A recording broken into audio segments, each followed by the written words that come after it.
Welcome to this episode of The Good, the Bad, and the Hammer, shall I say? Or rather than that. With me, Mark, and Sam. Hi, Sam. Hey. So we're continuing our Hammer series. I think this is number six, five, six, because we did two Quatermasses, X the Unknown, Horror of Dracula, Curse of Frankenstein, right? Yeah. So that's 5. So this is number 6, Revenge of Frankenstein. So this is I was going to say the first sequel we did, but no, we did Quatermass 2, right? But this is the sequel to Curse of Frankenstein. So this is the first sequel in the Hammer where it's the gothic horror rather than sci-fi, right? So made in 58, so they were like churning them out pretty fast, you know. This was a year after the first Frankenstein. So again... Wow. And a lot of the old sort of things return. We get Terence Fisher directed, same director. Peter Cushing again. But the cast is mostly different, isn't it, apart from Peter Cushing. Also, I noticed the music was quite different. This was by a different... It wasn't James Bernard's this time. It was another guy. So the music was a bit lighter in tone. It wasn't as bombastic. Interestingly, this was released in the US as a double bill with a really good film called The Curse of the Demon, which is another British sort of horror film with an American lead, a bit like Quatermass was, right? Have you ever seen Curse of the Demon? Have we covered it? No. It's a really good film. But anyway, it was a double bill. I imagine that was a great night out if you're in America. Yeah. Yes, I was saying the music was done by someone different. Leonard Salcedo did the music. It doesn't ring any bells, actually. And what else? Oh, written by Jimmy Sangster, who was another big Hammer alumni. Sangster wrote a lot of stuff for Hammer. He also went on to direct as well. He's quite an interesting man. He's fairly feisty. If the Hammer producers gave him trouble, he'd F you and leave for the day, and he wouldn't put up with any nonsense. And he was just told, "Oh, you want to do a sequel?" And he goes, "But we killed him." You'll think of something. You got 6 weeks. It was like that, right? Did you enjoy this one? Yeah, it was pretty good. Yeah, it was pretty good. It was mental, but it was. I really like the fact we actually see Peter Cushing with a beard at the beginning and a moustache at the end. Right, that's kind of different. Yeah. Oh, by the way, we are going to spoil this, but it is. It's 60 years old. 60 years old. So, fair enough, right? Fair enough. So we did see at the end of the last one the guillotine raise and a priest murmuring, and then the guillotine drop, didn't we? That's how the last one ended. And we kind of see what actually happened, don't we? We get old Victor in the condemned cell. He's got a beard. He's kind of the priest going out, and then he's got a little helper with him, or a little person, and the hangman, and this and that. But they're all like giving each other the eye. Apart from the priest, who's kind of unaware, so something's going down. And essentially, they stick the priest in the guillotine and chop his head off. Right? Yeah, it's kind of interesting because there's no checks on the body after they chop the head off. They just chuck it in a coffin. Just chuck it in a coffin. There is a little after with 2 gravediggers, isn't there? Did you recognise the gravediggers? No, I did not. Right, Lionel Jeffries was one of them. Lionel Jeffries is the granddad in Chitty Chitty Bang Bang. It's probably the best place you'd know him. But he's been in loads of stuff. I did not recognise him. Yeah, and the other one was Michael Ripper, who is a Hammer stalwart character actor, a bit secondary player in a lot of Hammer. He was in X the Unknown as a soldier, for example. And we're going to see him over and over again as we watch these films. He's in a lot of Hammer films. I think he's probably if you ever get a trivia question, which actor appeared in the most Hammer films, Michael Ripper's probably a good answer. Yeah. Just looking at his thing, there's about 300. Yeah, he's in a lot of stuff. TV as well he did, but he did a lot of Hammer. One of his last films is called No Sex, Please, We're British. Yeah, that's British Sex Files from 70. I'm going to say 74. 75? 73. I was close, Ooh, right? I was close. Okay, so he's in it, and they turn up, and he's a drunk in a bar, and Lionel Jeffries is saying, "If you don't want to help me, we won't be able to have these. I'll have to keep the 10 marks to myself." And he says, 10? I thought you said 6. He goes, "Did I? No, I said 10." And they go dig up this thing, and then they realise it's a priest. Oh, and there's a bit of, I can't work too hard because I've got a weak heart, but which I thought was just a line, right, to get someone to help him. Yeah. But then Michael Ripper runs away, and Lionel Jeffries does a face plot. He has a heart attack and dies when Frankenstein interrupts him. Right, there's a bit of that. Yeah. So we then get 3 years later, Frankenstein's now practicing somewhere else as Dr. Victor Stein. What a great alias that is. And he's like a physician in this little town. And the medical counsellor in the town are a bit miffed because he hasn't approached them or wanted to join. But he's got this massive practice. He's been stealing their patients because he's such a good doctor. Funny enough, did you notice it was only women in his waiting room? I think they all got the hots for him. I suspect it's something to do with that, all these old ladies. Yeah. I mean, there was that whole scene where the old lady was trying to set up her daughter with him by way of an physical examination. It's like, her heart's murmuring. Yeah. She's like, you need to get in there, listen to it. It's like, sure. Yeah, right. There was all a bit of that. It's all very dodgy. And then the medical council comes see him. They decide that they should ask him if he wants. They don't decide to ask him if he'll join. They decide that they're going to go and invite him to join, assuming he wants to. Right? They just assume he wants to. But he gives them the blank. He reminded me. This scene reminded me a bit of, we know when the people come to see Scrooge to ask for money for the poor. It was a bit like that. It was saying, "Well, you didn't invite me when I joined here. In fact, you gave me the cold shoulder. And I kind of got used to working on my own, and I kind of like it. So clear off." Yeah. This kind of thing. And again, I've never been so outraged in all this kind of business. Yeah. But there is a younger one who had to go with them called Dr. Cleve. Hans Cleve, who's a junior sort of thing. But he goes back and sort of says, I was once in this town. And there was this thing about Frankenstein and you look like him. And he's like, "Oh, no. He does a bit of the old, gaslighting. He says, no. I am a Frankenstein, but I'm a cousin. I just look a bit like him. That's all it is. And obviously, it's not a good name to use in medical profession." And he said, "No, you are him." And they just, okay, I am. Frankenstein don't care, does he? He's like, okay.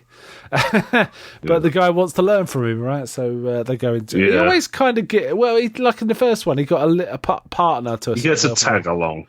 Yeah. Now, Frankenstein appears to be a little less horrible in this one than he was in the first one. He was like stringing along the maid, wasn't he? And sort of did her in when she was pregnant or threatened to blackmail him. He wasn't quite this bad, but I suspect he is chopping off limbs unnecessarily for his experiments. Yeah. So, no, you need to have that arm off. And no, he doesn't. It's like that. Now, just so you know, Cleve is played by an actor called Francis Matthews, who you would know. I'll tell you how you know him. He is the voice of Captain Scarlet. How about that? And he specifically was asked to do an accent when he was doing Captain Scarlet that an American audience would recognise, and he chose to impersonate Cary Grant. So next time you listen to Captain Scarlet, it's Francis Matthews. It's gonna be weird doing Cary Grant. There you go. Yeah. And we got one other actor in this that you'd know. Eunice Gayson turns up. The lady. Did you recognise her? Yeah. You recognise her? Not at all. No, she is Sylvia Trench from Doctor No and from Russia with Love, the sort of love interest of Bond. The only one that I think's ever gone across two films, unless you count Moneypenny. Sylvia Trench, that was. It was the Eunice Gayson. Those were her last two films. Really? How about that? Yeah. Well, at least according to Wikipedia. Okay, so these she a little earlier, 5 years before those, she turned up in this. She was obviously younger in this. She's a fairly young role, isn't she? She kind of becomes like a nurse. And we got all these dodgy reprobates in the hospital. Who like their grog and all this, that, and the other. Yeah. Anyway, Cleve gets involved, and we find out that they've also got this hunchback Carl, who doesn't really talk much, who's a bit he's a bit misshapen, and he's got a dodgy eye and all this, who spends most of his time feeding a chimpanzee.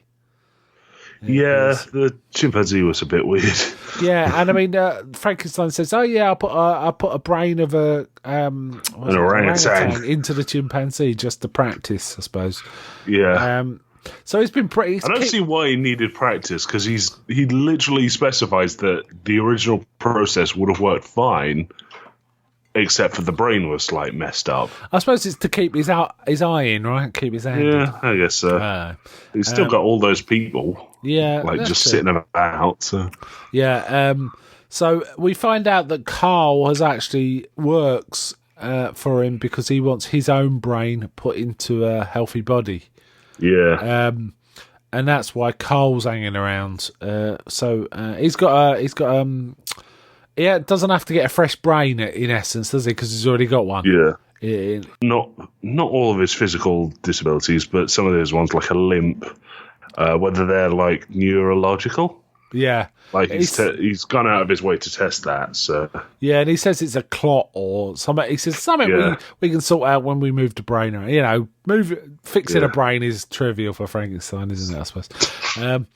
Anyway, he's building this body up of all the different parts. And have you noticed tattooed arms become a significant thing in this film? Don't yeah. We sort of see certain tattoos and then they appear and stuff like that.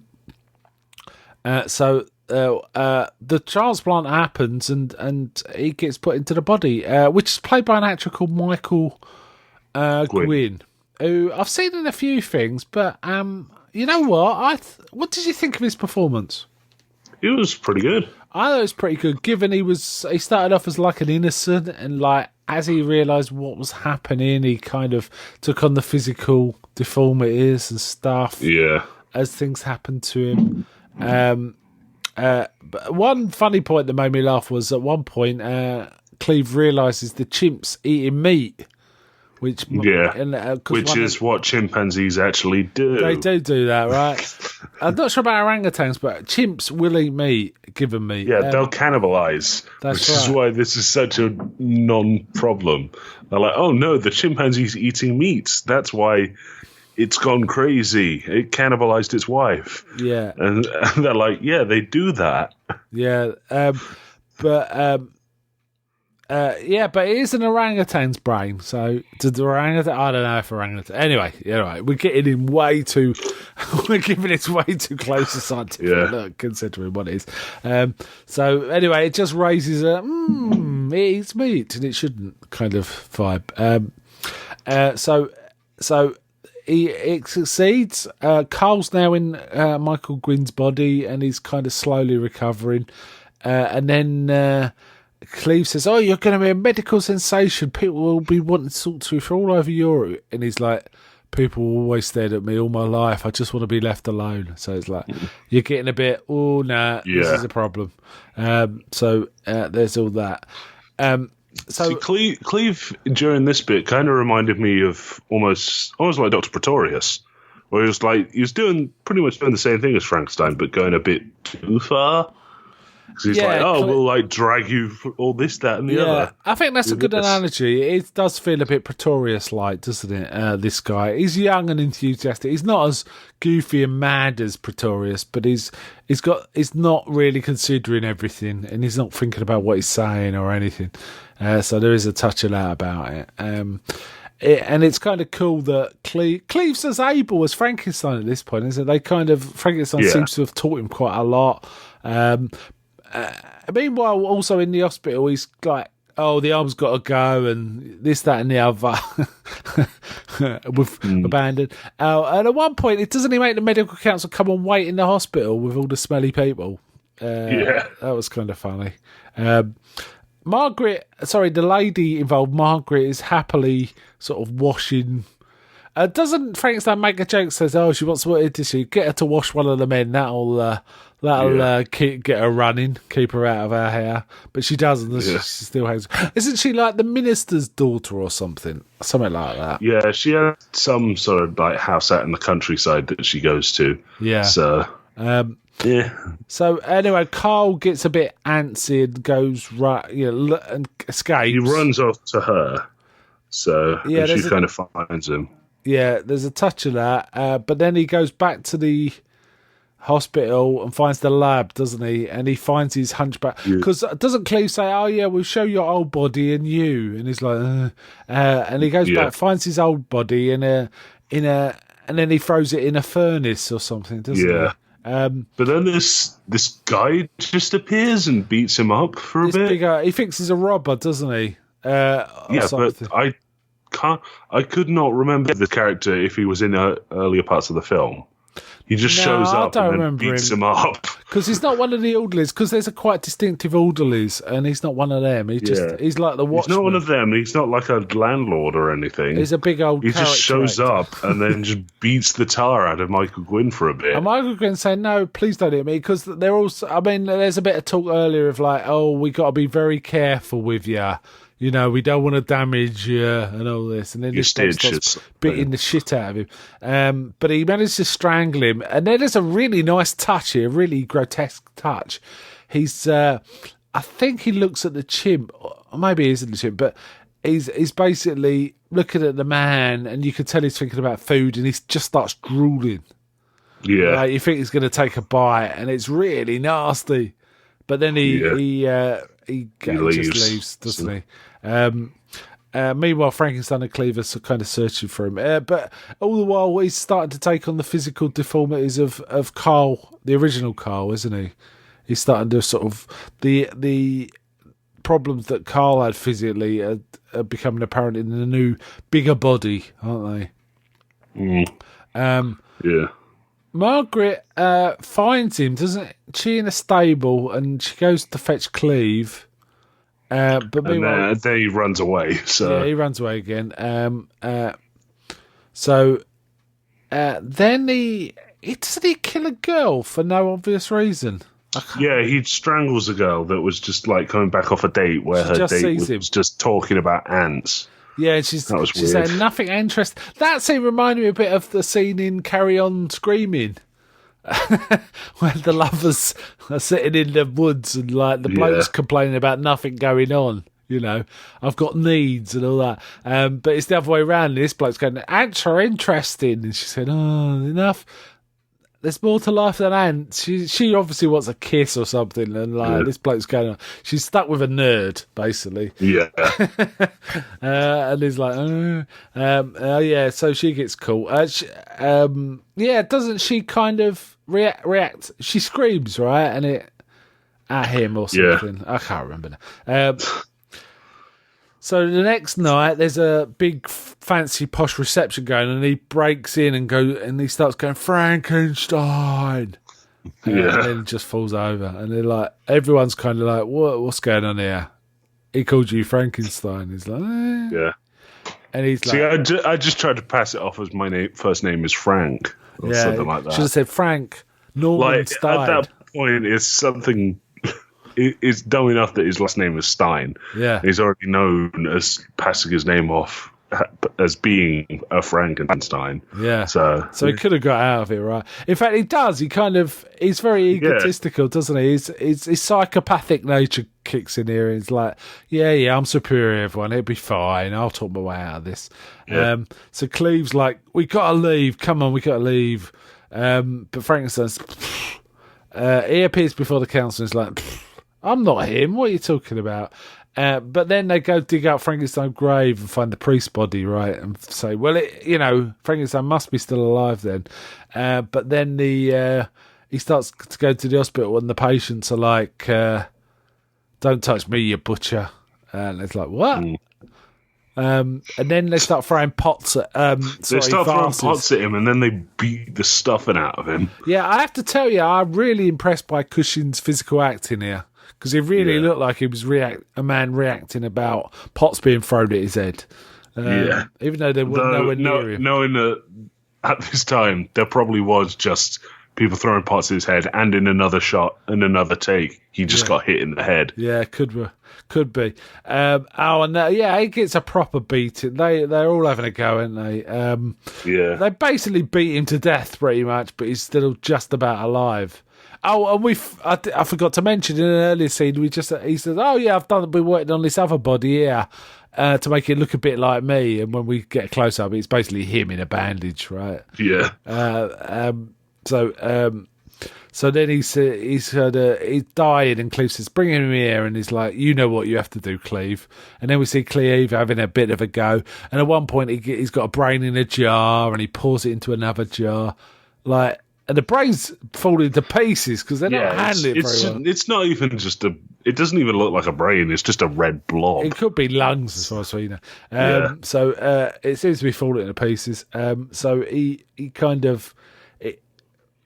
basically, he gets his brain put into another body, doesn't he? And he says, Frankenstein's dead now, and he's got the corpse to prove it, right? So I think the next shot, we see him in another town, right? And he's casting himself as Dr. Frank, welcoming the patients. And funny enough, the title of this film's kind of bizarre because he says The Revenge of Frankenstein. At one point, he says, "I'll get my revenge," but there's no revenge involved. There's no revenge. He doesn't even get slighted that much. So. He just wants to sort of get on, right? Also, one thing to note is the head of the medical council is Charles Lloyd Pack, who was Dr. Seward in Horror of Frankenstein, which is Roger Lloyd Pack's father, the guy that plays Trigger in Only Fools and Horses. So he's another regular kind of thing. Yeah. This was, as I say, this film was pre-sold in America. I think they might have had a poster. And it was like, come back and says, write this, you've got 6 weeks. It was a bit of that, right? The filming of this started 3 days after Dracula had wrapped. Wow. So, same Cushing again, Fisher again, directing. So it's kind of interesting, right? Yeah. Not a bad one. Not a bad one in the entry. I prefer the first one a bit. What about you? Yeah, this one was a bit better because it actually had a monster. Yeah, and it was. I think the monster in this wasn't bad. He kind of was tragic in that he was just decaying, and getting worse and worse. Yeah, I could kind of prefer that to the weird cottage cheese thing that we got in the last one, but. If that doesn't make sense, I remember I described it as just a dude with cottage cheese smothered over him. Yeah. But he didn't do much Frankenstein-y stuff, like the monster. No, it was more a tragic figure. I mean, killing the girl was his most reprehensible. I mean, you can kind of understand him strangling a bloke who's trying to beat him up.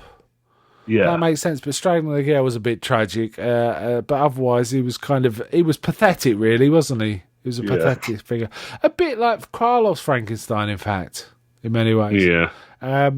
But he looked much more normal as well, didn't he? In this one, he was. This one has the twist that Frankenstein becomes his own creation. Yeah, that was kind of cool. Yeah, it was kind of a cool idea. And I don't think ever mentioned again in the series, but we'll see. We'll see. Of course. Some people, a lot of the reviews thought it was all right. A few thought it was had a bit of lack of pace. Though they thought it always looked good, and they like Peter Cushing, but that's fine. Who wouldn't like Peter Cushing, right? There was that going for it. I didn't like the music as much as I usually liked it. I thought it was a bit bland compared to. I like the bombastic stuff with Hammer. It kind of works with Hammer. Weirdly enough, this film has had 3 novelizations. How about that? What? Yeah, 3 different ones. One when it first came out in '58. A second one in 1966, which was part of the Hammer Horror Film Omnibus. So it was like a special edition. But then Sean Hudson, the horror writer, did another one in 2013. How weird, right? What a weird thing to just keep rewriting this one film that isn't that isn't that high in the horror canon. It's not famous. It's not even that great, really. No, it's okay. It's okay, isn't it? Yeah. I thought Michael Gwynn was pretty good as the monster. I think he actually turned in a better performance than Christopher Lee, who, to be fair, wasn't given an opportunity to give much of a performance in the first one. But I thought Michael Gwynn did a good job. Yeah, it was pretty good. Yeah. So, interesting, all right. Nice and short as well, 90 minutes, standard Hammer. So, an early days Hammer 2, so they're not quite on a formula yet. It was all right. I didn't find the direction fantastic either. I thought it was okay. Terence Fisher could sometimes do really good scenes when he has to. Though I really thought the best moment for me was the bit where the monster just starts drooling. That was weird. Yeah, I really kind of like that. That was kind of cool. What would you give this out of 10 then? I'd give this a 6. Yeah, I'd give it a 6 too. 6 is solid 6. It's a little above average. It's not really outstanding or anything. Even Peter Cushing was, good. He's always good, but there was nothing really fantastic about it. It's not like, I think his performances in both Curse of Frankenstein and Horror Dracula were significantly better. Actually, I think there was more meat to it. I think it was slightly better written as well. Yeah. This one was a bit more pedestrian in its writing, I think, maybe. Yeah. I like the twist, though, of how he got away from the execution and stuff like that. And I like that wasn't very good, but I liked that he got away through his own methods at the end of the film. Yeah. It's an interesting film because it has a twist at the beginning and the end. Kind of thing, to sort of get through the plotting. So yeah, it's kind of cool. I also like the fact he had a hospital to help people as like cover for him to get body parts. It's kind of a nice twist, right? So that was cool. And it wasn't like he was just sort of leaving them to sort of rot in his hospital. He was actually helping them. Cool. Like he said he was cycling through like half the patients in I think it was the city or his state sort of thing. Right. So, yeah. Okay, then let's wind it up there. So, we'll be back to Hamburg sometime soon, but we'll see how we go. Bye from me. Bye.